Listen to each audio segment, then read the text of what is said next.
नमस्कार, मी दिनेश हैरे. आज आपल्या समोर लाईव्ह येण्याचं कारण बऱ्याच दिवसातून आज आपल्या समोर लाईव्ह येतोय आणि लाईव्ह येण्याचं तसंच एक महत्त्वाचं कारण असं आहे, की अ, आज मी वसई विरार महानगरपालिका प्रभाग समिती सी मध्ये गेलो होतो आणि गेल्यानंतर माझ्या निदर्शनास एक अशी गोष्ट आली आणि जस्ट निदर्शनास आली ह्याच्या अगोदर आमच्याकडे तशा तक्रारी गेले 8 दिवस झाले. एक वयस्कर व्यक्ती म्हणजे 60 वर्षाच्या वरील व्यक्ती माझ्याकडे माझ्या कार्यालयामध्ये रोज येत आहेत जात आहेत, त्यांच्या व्यथा मांडतायत. परंतु तो प्रकार कसा आहे हा तुमच्या मी आज निदर्शनास आणून देणार आहे. मी प्रभाग समिती सी मध्ये गेल्यानंतर आज ग्राउंडला गेलो आणि ग्राउंडला तिथे एक व्यक्ती महानगरपालिकेने बसवलेली आहे, एक कर्मचारी बसवलाय. तर तो कर्मचारी कशासाठी बसवलाय आणि महानगरपालिका एवढा हलगर्जीपणा काय करते हा आपल्या निदर्शनास आणून देतोय. मी प्रभाग समिती सी मध्ये गेल्यानंतर ग्राउंड फ्लोअरला अनेक लोक म्हणजे वसई विरार महानगरपालिकेने परिवहन सेवेमध्ये एक सूट दिलेली आहे, म्हणजे त्यांना फ्री पास अशा प्रकारचा जे आहे हे फ्री पास योजना जी आहे ही दिलेली आहे. आणि ह्या योजने अंतर्गत मग त्याच्यामध्ये अगदी अ, कोणत्या रोगावरचा आजारावरचा ट्रीटमेंट घेणारी लोक असतील, त्याचनंतर दिव्यांग लोक आहेत, अपंग लोक आहेत, अशा प्रकारचे जे काही लोक आहेत म्हणजे त्या कॅटेगरीमध्ये बसणारे लोक किंवा 60 वर्षाच्या वरील वयस्कर लोक अशा व्यक्तींना फ्री पास हे योजना जी आहे ती महानगरपालिकेने राबवलेली आहे परिवहन विभागामार्फत आणि आयुक्तांच्या आदेशाने. परंतु ही योजना राबवत असताना महानगरपालिका नागरिकांना म्हणजे वरिष्ठ नागरिकांना, दिव्यांग नागरिकांना कशी ब्लॅकमेल करते हे आपल्या निदर्शनास आणून देण्याचा एक छोटासा प्रयत्न आहे. खरं तर वसई विरार महानगरपालिका आता आपण पाहिलं तर संपूर्ण ठिकठिकाणी जाऊन थकीत टॅक्स जो आहे घरपट्टी विभाग असेल हा घरपट्टी वसूल करण्याचं काम करते आणि हा करणं गरजेचं आहे, कारण जर शासनाला महसूल मिळाला तरच विभागातली किंवा जनतेची कामं करता येतात आणि जर महसूल मिळाला नाही तर हा महानगरपालिकेवर आर्थिक बोजा येतो. सो त्याच्यातून कुठेतरी आपल्या शहराची अ, सुशोभीकरण किंवा शहरातील काही कामं करण्यासाठी निधी कमी पडतो म्हणून लोकांना ती त्यांची कामं होत नाहीत. परंतु महानगरपालिकेकडून अशा प्रकारची योजना राबवण्यात आली. ही योजना अशी आहे, की महानगरपालिकेकडून पास तर देण्यात येत आहेत. दिव्यांग व्यक्ती असतील, वयस्कर व्यक्ती असतील, अशा अनेक लोकांना ज्या कॅटेगरीमध्ये बसतात त्यांनी जे आखून दिलेले नियम आहेत त्याच्यामध्ये. परंतु ते देत असताना महानगरपालिकेने एक अशी अट त्याच्यामध्ये ठेवली आहे, की जो व्यक्ती 60 वर्षाच्या वरील व्यक्ती फ्री पाससाठी येईल, त्याने आपली घरपट्टी भरणं गरजेचं आहे आणि घरपट्टी भरलीच पाहिजे. म्हणजे जो व्यक्ती त्या ठिकाणी पासासाठी जातोय आणि पास काढण्यासाठी जातोय म्हणजे मला वाटत नाही की तो एखाद्या मोठ्या घरातला असेल, कोणतरी गरीब असेल, कोणतरी त्यांचा मुलगा त्याला सांभाळत नसेल, त्या व्यक्तीला, वयस्कर व्यक्तीला, कोणतरी दिव्यांग आहे. ठीक आहे, त्यांची घरपट्टी बाकी आहे किंवा त्यांचे घरपट्टी बाकी असताना आज ते वयस्कर व्यक्ती कुठे कामाला नसतील म्हणून घरपट्टी भरत नसतील, ते त्यांच्या मुलाकडे राहत असतील म्हणून घरपट्टी भरत नसतील. परंतु त्यांच्या मुलाने जर ती घरपट्टी भरली नसेल किंवा भरत नसेल तर त्याचा भुर्दंड तुम्ही राबवलेल्या योजनेवर का किंवा त्या वयोवृद्ध नागरिकांना का? कुठेतरी महानगरपालिका ही मी आज पाहिले तिथे गेल्यानंतर पेपर मी आपला पेपर दाखवतो, की महानगरपालिका पास देते. अक्षरशः महानगरपालिकेचे अधिकारी, मी अधिकाऱ्यांशी माझं डायरेक्टली बोलणं झालं. अधिकाऱ्यांनी सांगितलं, की आपल्याला टॅक्स तर आला पाहिजे, टॅक्स भरला पाहिजे. नक्कीच भरला पाहिजे. त्या मताशी मी सहमत आहे. परंतु टॅक्स कोणाकडून वसूल करा? टॅक्स तुम्हाला वसूल करा त्या लोकांच्या घरी जावा. तुमच्याकडे पासासाठी आलेल्या व्यक्तीकडून तुम्ही ब्लॅकमेल करून, शुद्ध शब्दामध्ये सांगतो, ब्लॅकमेल करून तुम्ही जर हे घरपट्टी भरा तरच तुम्हाला पास दिला जाईल, अशा प्रकारची जी तुम्ही अट ठेवली आहे. बरं, तुम्ही ह्याच्यामध्ये जी-आर आहे का?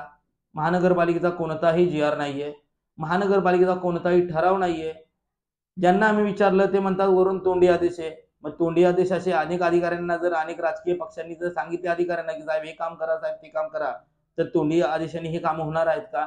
आणि जर तशी होणार असतील तर कागदी घोडे नाचवण्याचं बंद करा. परंतु आपल्याकडे येणाऱ्या बस पासेससाठी जे वयोवृद्ध नागरिक, वयोवृद्ध महिला, शाळेची मुलं, त्याचबरोबर काही आजाराने ग्रासलेली व्यक्ती, तसं तुम्हीच मेन्शन केलेलं आहे. तर अशा लोकांना हा जो भुर्दंड आहे, हा भुर्दंड तुम्ही त्या ऑफिसमध्ये आल्यानंतर लादण्यापेक्षा तुम्ही त्या ठिकाणची वसुली ज्या वेळी असेल त्या ठिकाणी घराकडे जाऊन वसुली करा, परंतु आलेल्या व्यक्तीवर तो बोजा लादून तो लादून त्या व्यक्तीला तिथून नाराज करून किंवा त्या व्यक्तीला बेशरम शर्मेनी मान खाली न घालण्याचा प्रयत्न करताय, तर तो न करता त्या व्यक्तीला तुम्ही कोणत्याही अटी शर्ती न ठेवता किंवा कोणत्याही अटी शर्ती ज्या घरपट्टीच्या त्या न सांगता तो त्यांना पास हा देणं गरजेचं आहे. खरं तर आयुक्तांनी या पासासाठी 1 महिना एक्सटेन्शन दिलं, कारण हा 1 महिना आता बंद होणार होता, परंतु दिल्याबद्दल मी आयुक्तांचं मनापासून आभार व्यक्त करतो. परंतु ते करत असताना आयुक्त साहेब, आपण काल पत्रकारांवर जसा अन्याय केलात, त्यांची इज्जत रस्त्यावर आणलीत, तशी आता वयस्कर नागरिकांची ही इज्जत रस्त्यावर आणू नका, एवढीच आपणास विनंती करतो. खरं तर आपण उद्याच याच्यामध्ये एक आदेश, आता जसं तोंडी आदेशाने तुमचं चाललेलं आहे तसाच एक तोंडी आदेशाने त्या लोकांना सांगा की कोणत्याही प्रकारची आपणास आलेल्या व्यक्तीला घरपट्टी बाबतीमध्ये सक्ती केली जाणार नाही, असा आदेश त्या विभागातील त्या अधिकाऱ्यांना द्या आणि दिला गेलाच पाहिजे. परंतु आपण असं कराल अशी मी आपणास विनंती करतो. आणि असं न झाल्यास जेवढे तुमच्याकडे घरपट्ट्या आलेल्या आहेत, मला वाटते लोकांना पास हवा होता, काही लोकांनी भरल्या आणि भरायला हव्या होत्या, परंतु इथून पुढे येणाऱ्या लोकांना कोणतीही अट न ठेवता आपण पास देण्यात यावे ही आपणास विनंती करतो. आणि असं न केल्यास मी उद्यापासून त्या गोष्टीचा फॉलोअप घेणार आहे, परंतु असं न केल्यास आपणास रोषाला सामोरं जावं लागेल, एवढीच विनंती करतो. आम्ही अधिकाऱ्यांशी बोललो, परंतु अधिकारी स्पष्ट सांगतात की आम्हाला आदेश आले, लेखी आदेश कोणतेच नाहीयेत, परंतु आम्हाला आदेशाचं पालन करा. आदेश देणार कोण? आयुक्त साहेब. आदेश देणारे कोण? अतिरिक्त आयुक्त साहेब.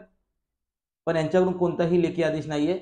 या वसई विरार महानगरपालिका क्षेत्रातील बसने प्रवास करणाऱ्या वयोवृद्ध लोकांना माझी विनंती आहे, आपण बिनधास्त महानगरपालिकेत जा आणि तिथे फॉर्म भरा. आपली घरपट्टी भरली नसेल तर आपल्या मुलाला विनंती करा की बाबा घरपट्टी भरा. परंतु तुम्हाला महानगरपालिकेमध्ये गेल्यानंतर कोणत्याही प्रकारची जबरदस्ती केली तर राबवलेल्या योजनेवर आक्षेप घेऊन त्या ठिकाणी पैसे मागणाऱ्या आणि घरपट्टी भर म्हणणाऱ्या व्यक्तीवर तुम्ही पोलीस स्टेशनमध्ये जाऊन तक्रार करा की मला योजनेचा लाभ देत नाहीत म्हणून माझी तक्रार घ्या. माझी घरपट्टी जर बाकी असेल तर मी कुठेही कामाला नाही, अशा प्रकारे तुम्ही पोलिसांना सांगा. घरपट्टी वसूल करायची आहे तर ती घरपट्टी मुलाच्या नावावर असेल, मुलीच्या नावावर असेल, सुनेच्या नावावर असेल, पण त्याचा भुर्दंड ह्या व्यक्तींना का? आणि जर त्यांच्या नावावर असेल तर ती 60 वर्षाच्या वरती व्यक्ती आहे, ती कुठे कामाला जाऊ शकत नाहीये, तर ती त्याची रिक्वेस्ट ही तुम्ही त्याच्या मुलाला केली पाहिजे. परंतु ह्या वयस्कर लोकांना किंवा कोणत्या आजाराने ग्रासलेल्या लोकांना अशी सक्ती लावू नका, अन्यथा तुम्हाला नक्कीच सामोरं जावं लागेल.